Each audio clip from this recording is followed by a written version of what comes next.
Terdengar suara Gustav berkata, "Tadi, aku sudah bilang untuk berlutut. Kenapa kau tidak mendengarkan? Kenapa harus memaksaku untuk bertindak?" Gustav melangkah maju lagi dan terdengar bunyi patahan-patahan tulang yang tajam. Kali ini kedua lutut Ren Qiyun hancur seluruhnya, hingga membuatnya langsung berlutut di depan Jiang Meirong. Gustav berkata, "Masih ada 4 tamparan lagi. Apakah kau akan menampar dirimu sendiri atau aku yang akan melakukannya?" Ren Qiyun menahan rasa sakit yang luar biasa. Kapan dia pernah mengalami penghinaan seperti ini? Namun saat ini dia tidak punya kesempatan untuk melawan.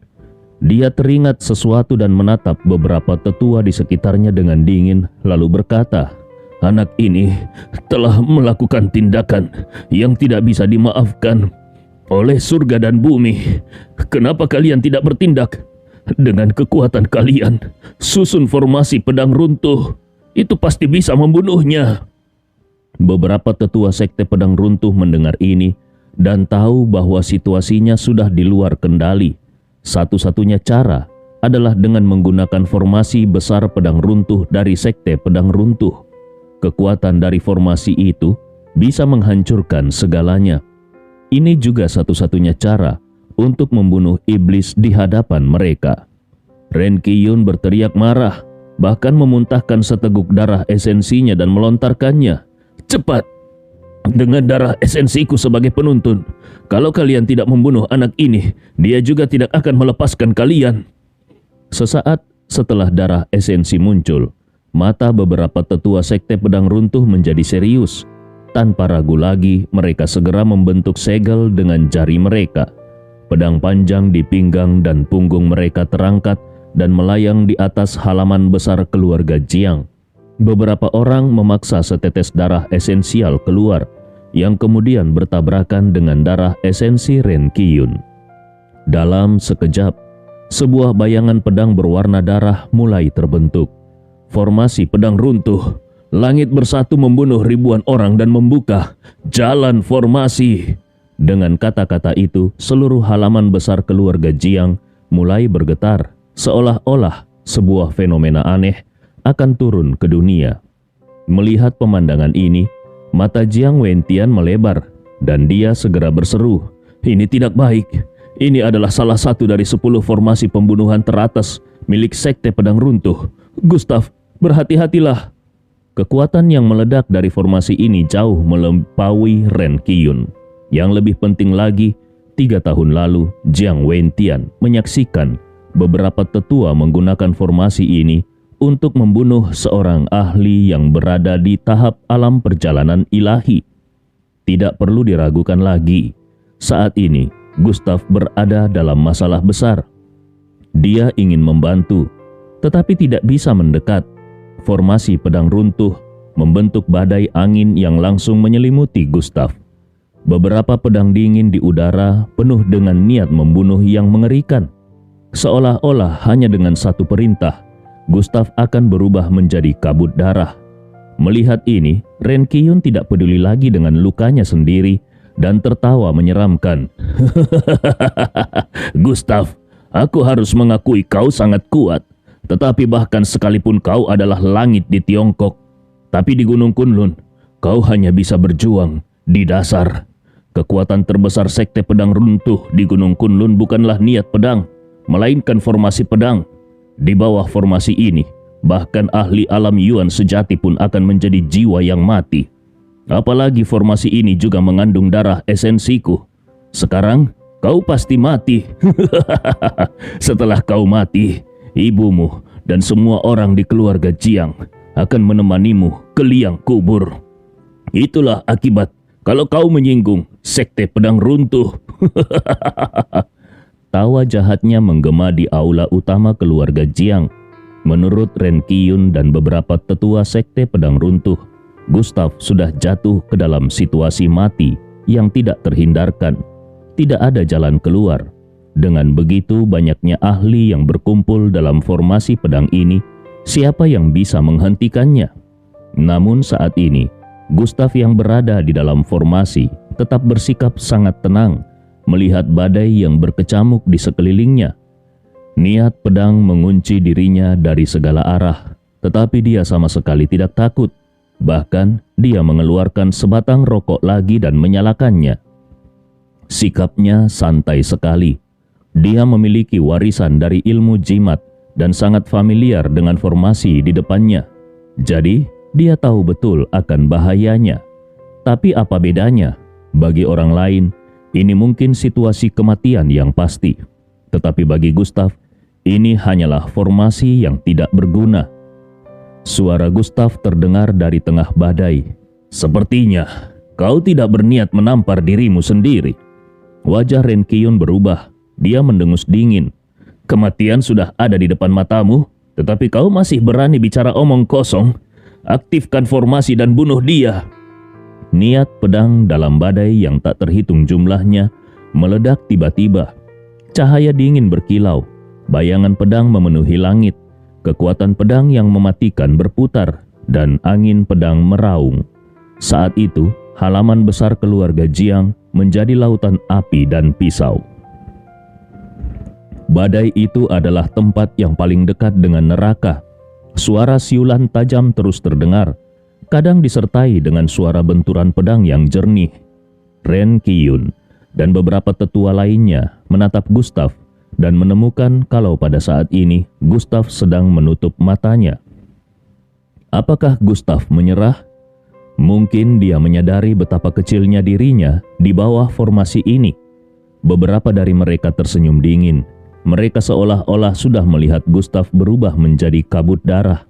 Namun, tepat saat niat pedang yang tak terhitung jumlahnya hendak menembus tubuh Gustav, Gustav membuka matanya.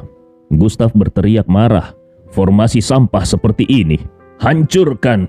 Dan naga darah dari tubuhnya langsung keluar.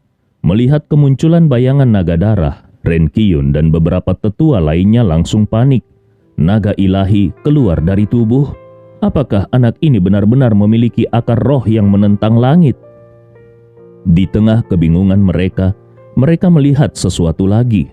Bersamaan dengan keluarnya naga darah dari tubuh Gustav, ada sebuah pedang. Saat pedang itu keluar, pedang-pedang yang melayang di atas formasi pedang runtuh mulai bergetar hebat. Mata Renkyun tiba-tiba diliputi oleh rasa takut yang mendalam. Apa ini?" Hanya pedang roh tingkat tinggi yang bisa membuat semua pedang tunduk. Dan pedang di depan mereka, pedang-pedang sekte pedang jatuh dari Gunung Kunlun, tampaknya melakukan hal itu. Gustav ternyata memiliki harta seperti ini. Tanpa memberinya waktu untuk berpikir lebih jauh, suara raungan naga darah menggema seperti petir yang membelah langit dan memecah suasana yang mencekam. Cahaya dingin itu seperti kilat yang tiba-tiba menyinari dunia. Pada saat ini, dunia seakan membeku. Dunia yang hening, seakan dipecahkan oleh sebuah suara dentingan. Gustav dengan menggunakan teknik ilusi naga biru bergerak dengan cara yang aneh. Dan pada saat yang sama, dia melangkah maju sambil menggenggam pedang penjinak jiwa yang melayang di udara. Cahaya dingin dari pedang itu seolah-olah mengendalikan seluruh badai formasi. Suara angin menderu, cuaca berubah drastis di dalam tubuh Gustav dengan Dantian sebagai pusatnya. Energi sejati yang tak terbatas seperti air bah yang deras tersedot keluar. Hampir seluruh kekuatannya terkumpul dalam satu serangan. Di bawah dorongan energi sejati yang sangat kuat, energi pedang yang menakutkan segera menyelimuti ke segala arah. Dalam sekejap, pedang penjinak jiwa yang ada di tangan Gustav terayun, berubah menjadi wujud naga dan harimau yang turun dari langit. Fenomena alam seakan digerakkan oleh serangan ini. Melihat adegan yang tiba-tiba ini, Renkyun tertegun. Dia membuka matanya lebar-lebar dan tanpa sadar berteriak, "Bagaimana ini mungkin?" Jelas Gustav sudah terpojok oleh mereka, jadi seharusnya Gustav sudah kehabisan kekuatan. Menurut semua orang, yang menunggu Gustav hanyalah kekalahan dan kematian. Namun apa yang terjadi sekarang? Gustav yang berada di ambang keputusasaan tiba-tiba meledak dengan kekuatan yang begitu menakutkan. Kekuatan itu seolah-olah mengguncang langit dan bumi. Cahaya dingin itu seakan-akan merobek langit. Naga dan harimau yang turun seolah-olah merupakan tekanan dari langit dan bumi, membuat orang gemetar ketakutan. Teknik pedang apa ini? Bagaimana bisa begitu kuat? Formasi pedang runtuh tampaknya menjadi sangat kecil saat ini. Pada saat ini hati Ren Qiyun panik dan dia bergumam, anak ini sebenarnya punya kekuatan apa? Bukan hanya Ren Qiyun, semua orang yang hadir juga terkejut melihat serangan Gustaf ini dan berbicara, "Tuan, auranya begitu kuat. Ini tidak bagus. Formasi pedang runtuh akan dipaksa sobek." Apa yang sebenarnya terjadi? Aura yang begitu menakjubkan itu bahkan membuat banyak orang lupa bahwa Gustaf dikelilingi oleh busur petir di dalam formasi pedang runtuh. Itu adalah hasil dari perubahan simbol roh yang diserap Gustaf dari petir surgawi di Gunung Jiangdao. Sayangnya, tidak ada yang bisa tenang untuk benar-benar mengamati proses Gustaf melancarkan serangan itu. Melihat kekuatan yang diciptakan oleh Gustaf saat dia menyerang, semua orang sudah terpana hingga tidak bisa berkata-kata lagi. Naga dan harimau yang saling berkilauan seakan mengumpulkan kekuatan langit dan bumi untuk menekan ke bawah. Gerakan macam apa ini? Apakah Ren Qiyun bisa menahannya? Apakah formasi pembunuhan terkuat di sekte pedang runtuh bisa menahannya? Lelucon apa ini? Dari kejauhan, Jiang Wentian dan Jiang Jianfeng tanpa sadar membuka mata lebar-lebar dan salah satu dari mereka berkata, "Ini bukan teknik yang seharusnya dimiliki oleh ahli Tiongkok." Gustaf telah memberi mereka terlalu banyak kejutan. Jiang Jianfeng dulunya berpikir Gustaf sangat lemah, tetapi siapa yang tahu, hanya dalam beberapa bulan, Gustaf sudah mencapai tingkat di mana dia bisa melampaui para tetua sekte Gunung Kunlun dan kekuatan formasi pembunuh. Di sebuah gedung tinggi, di luar keluarga Jiang, seorang lelaki tua yang duduk di atas pagar atap sambil meminum anggur tiba-tiba bersandar ke depan. Matanya meledak dengan kilauan yang menakutkan saat dia berkata, "Aku mengikuti dari Hong Kong sampai ke Beijing dan ternyata menemukan sesuatu yang luar biasa. Cucu si orang tua itu ternyata memiliki kekuatan sehebat ini. Menarik, sangat menarik." Tidak ada yang memperhatikan pada saat itu. Lelaki tua yang berada 100 meter jauhnya melihat ke arah Gustaf dengan mata penuh keraguan. Langit dan bumi berubah warna. Seluruh halaman keluarga Jiang penuh dengan suara riuh. Hampir semua mata tertuju pada Gustaf. Naga dan harimau di langit akhirnya menerjang ke dalam badai formasi pedang runtuh. Hanya dengan suara sobekan yang tajam, badai yang tampaknya kedap udara langsung terbelah menjadi serpihan. Pedang-pedang dingin itu berubah menjadi debu dan menghilang di udara. Dalam serangan ini, formasi pedang yang tampak kuat dalam formasi pedang runtuh seperti ayam lemah yang tidak tahan diserang. Serangan itu begitu cepat, begitu ganas, begitu mengerikan. Melihat pedang panjang itu hancur dan serangan Gustaf terus berlanjut tanpa hambatan, Ren Qiyun menyusutkan pupil matanya dan berteriak ketakutan. "Bahkan formasi pedang tidak bisa membunuh anak ini. Siapa sebenarnya dia? Dari mana asal monster ini di Tiongkok?" Terdengar sebuah suara ledakan yang luar biasa. Beberapa tetua yang membentuk formasi terlempar oleh kekuatan yang tidak terlihat. Mereka muntah darah. Kekuatan serangan balik menghantam organ dalam mereka. Ren Qiyun juga memuntahkan darah. Seluruh tubuhnya basah kuyup. Karena bayangan naga darah pada saat itu melilit seluruh tubuhnya, dia tidak bisa bergerak. Mata naga yang garang itu menatapnya, seakan-akan ingin memakannya kapan saja. Pada saat itu, Gustaf kembali muncul di hadapannya. Benteng terakhir di hati Ren Qiyun benar-benar hancur. Dia menampar wajahnya sendiri 4 kali dengan keras. Tamparan itu terdengar keras dan wajah Ren Qiyun sudah berlumuran darah. Ren Qiyun akhirnya memohon, "Tuan Ye, Ren Qiyun telah salah menilaimu. Aku tidak akan berani lagi. Kumohon Tuan Ye, berikan aku kesempatan hidup sebagai pelayanmu. Bagi Ren Qiyun, selama dia bisa hidup, akan ada kesempatan bangkit lagi. Orang bijak tahu kapan harus menyerah. Gustav bertanya, "Kau ingin aku memaafkanmu?" Saat ini Ren Qiyun seperti seekor anjing kecil yang patuh. Iya, kumohon Tuan Ye, ampunilah nyawaku." Mendengar permohonan ini, Gustav menggerakkan jari-jarinya dan satu jarinya menekan di tengah alis Ren Qiyun. Detik berikutnya, cahaya seolah-olah tersedot keluar dari tubuh Ren Qiyun. Mata Ren Qiyun membelalak. Dia menyadari bahwa akar rohnya telah hancur. Saat ini dia hanyalah orang yang tidak berguna. Menghancurkan akar roh lebih menyakitkan daripada membunuh seseorang. Pada saat ini, Ren Qiyun tidak bisa menahannya lagi dan berseru, "Gustav, jangan lupa kalau ayahmu ada di tangan aliansi darah. Kalau kau menghancurkanku, kau telah sepenuhnya membuat aliansi darah marah. Ayahmu tidak akan punya hak untuk hidup. Keluargamu tidak pantas hidup." Mata Gustav berkedip tajam. Dia memikirkan sesuatu dan berkata, "Sepertinya kau bukan hanya orang dari Sekte Pedang Runtuh, tapi juga orang dari aliansi darah, bukan?" Ren Qiyun menahan rasa sakit dan tertawa dengan keras. "Maafkan aku, tapi kau sudah terlambat untuk sadar." Setelah berbicara, dia membuka telapak tangannya dan sebuah simbol langsung meresap ke tanah lalu menghilang. Ren Qiyun berkata, "Simbol itu akan memberitahu para ahli aliansi darah tentang apa yang terjadi hari ini. Hidupmu tidak akan pernah damai." Bunuh diri dan menyeret orang lain ke dalam masalah. Itulah keputusan terakhir Ren Qiyun.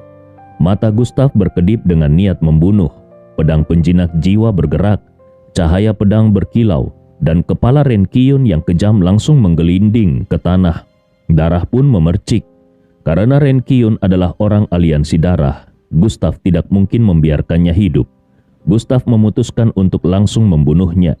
Setelah menyelesaikan semuanya, Gustav menjentikkan jari-jarinya dan sebuah simbol roh tiba-tiba terbentuk, kemudian mengarah ke simbol yang menyusup ke tanah. Simbol Ren Qiyun sobek.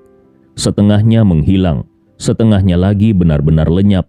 Mata Gustav menunjukkan sedikit keseriusan. Meskipun dia menghancurkan sebagian besar informasi, tapi ada beberapa hal yang pasti akan sampai ke aliansi darah di Gunung Kunlun. Gustav berpikir, "Biarlah, lagi pula aku akan menghancurkan aliansi darah suatu hari nanti. Aku sudah membuat mereka marah, jadi aku tidak peduli dengan informasi yang tidak lengkap itu." Setelah menyelesaikan semua ini, Gustav melihat ke arah para tetua Sekte Pedang Runtuh. Tatapan dinginnya membuat mata para tetua itu menyipit. Mereka segera berlutut dan memohon, "Tuan Ye, ini tidak ada hubungannya dengan kami. Kami tidak bermaksud melakukannya. Mohon ampuni kami. Kami berjanji, apa yang terjadi hari ini tidak akan kami katakan pada sekte." Meskipun begitu, niat membunuh di mata Gustav tidak berubah. Meskipun mereka bukan pemimpin utama, mereka tidak bisa lepas dari keterlibatan. Yang terpenting, kalau mereka menyebarkan apa yang terjadi hari ini, itu akan menjadi ancaman bagi Gustav. Saat Gustav hendak bergerak, Jiang Wentian melangkah maju. "Gustav, bagaimana kalau kita memaafkan mereka? Mereka bukan orang utama." Jiang Wentian belum selesai berbicara. Udara tiba-tiba dipenuhi oleh beberapa anak panah yang sangat kuat. Anak panah itu tampaknya merobek udara dengan suara angin yang menderu dan menembus tubuh para tetua Sekte Pedang Runtuh. Para tetua yang masih memohon pengampunan itu sampai mati pun tidak mengerti kenapa mereka bisa mati oleh panah dari belakang. Mereka jatuh serempak. Raut wajah Jiang Wentian dan Jiang Jianfeng langsung berubah ketika melihat adegan ini. Masalah ini benar-benar telah berkembang ke arah yang ekstrim. Ketika nantinya Sekte Pedang Runtuh datang menuntut balas, bagaimana mereka harus menghadapinya? Sekte Pedang Runtuh pasti akan langsung menyalahkan Gustav dan mereka. Namun saat ini, Gustav sama sekali tidak memperhatikan para tetua yang mati itu, melainkan melihat ke arah gedung di selatan keluarga Jiang. Tanpa ragu, Ki sejatinya meledak liar dan dengan cepat melesat ke arah atap gedung. Saat sampai di gedung, Gustav melompati balkon satu demi satu dan dengan cepat mencapai atap. Samar-samar, dia melihat seorang lelaki tua berpakaian putih membelakanginya.